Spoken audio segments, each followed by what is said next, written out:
કોઈ આપશો મને? હાથ ઉપર કરો તો હું માંગુ. આપશો? આપશો ને? તમે ત્રણમાંથી દીવા તળે અંધારું.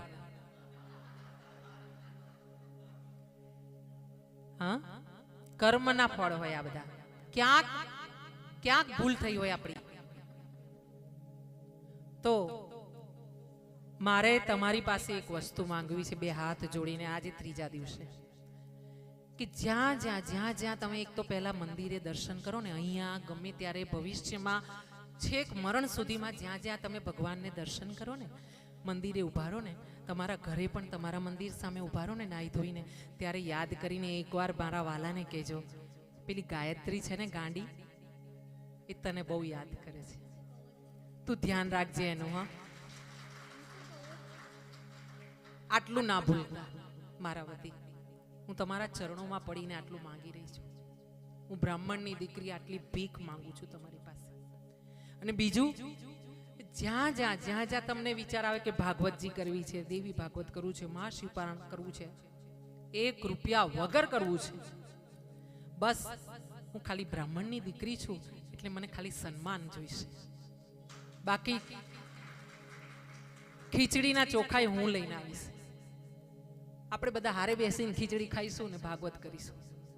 પણ જ્યાં જ્યાં તમને થાય કે અહીંયા ભાગવત થવાની વાત ચાલે છે, ત્યાં કહેજો કે ગાયત્રીબેન છે ને ભાગવત કરે છે, ભગવાનનું નામ લે છે, ગાંડું ઘેલું કરે છે પણ કરે છે, ગાયત્રીબેનને બોલાવો.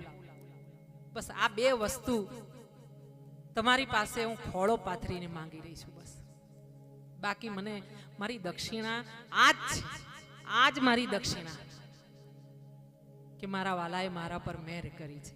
હું બ્રાહ્મણની દીકરી ને વ્યાસપીઠ પર બેઠી છું આજે. હા, મને એનો આનંદ છે.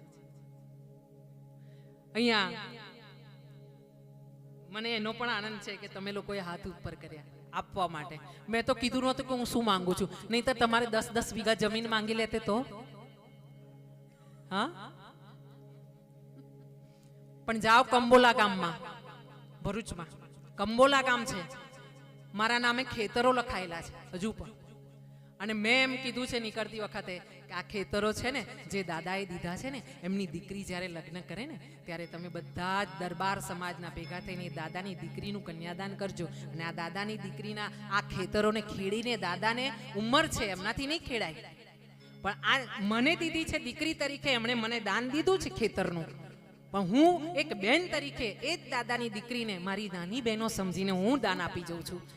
એમની રક્ષણ કરજો, એમનું આપૂર્તિ કરજો. મેં પાછા એ દસ્તાવેજ પાછા દીધા છે એમને.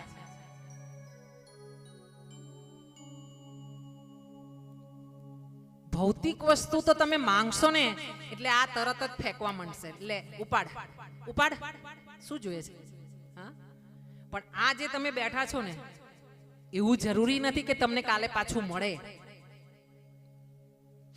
તો મહારાજ एक बार जोरदार जयकार लगाइए, बोलिए अपने अपने मात पिता की कृष्ण कन्हैया लाल की, हरिद्वार धाम की.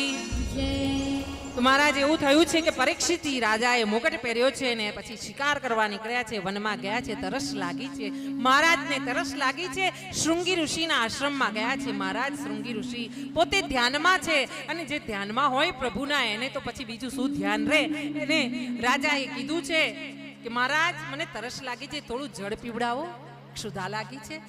હા, શૃંગી ઋષિને ધ્યાન નથી રહ્યું, પોતે ધ્યાનમાં ઊંડા ઉતરેલા છે, અને એટલે એમણે રાજાનો સત્કાર નથી કર્યો. આ બાજુ રાજા છે અને કહેવાય ને વિનાશ કાળે વિપરીત બુદ્ધિ, અને ઉપરથી પેલો કળયુગ હાવી થયો પરીક્ષિતને.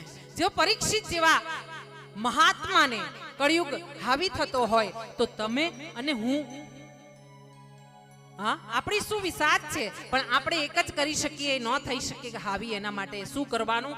નામ સ્મરણ, એનું નામ કહેવાનું. અને સવારે ઉઠીને કહેવાનું કે જેમ આખી રાત અમે ઊંઘતા હતા ને, જેમ આ ડાળી પર સૂતા ચકલાને તું ડાળી પર સૂઈ જાય પછી પડવા નથી દેતો ને, એવી રીતે પ્રભુ અમને પણ કળયુગની અસર ન થાય, અમને પણ તારા નામ સિવાય કોઈ બીજું નામ સૂજે નહીં ને, બસ આટલી દયા કરજે. આવું રોજ માંગવાનું. માંગવાનું આવડવું જોઈએ. માંગતા ન આવડે ને બધું નકામું.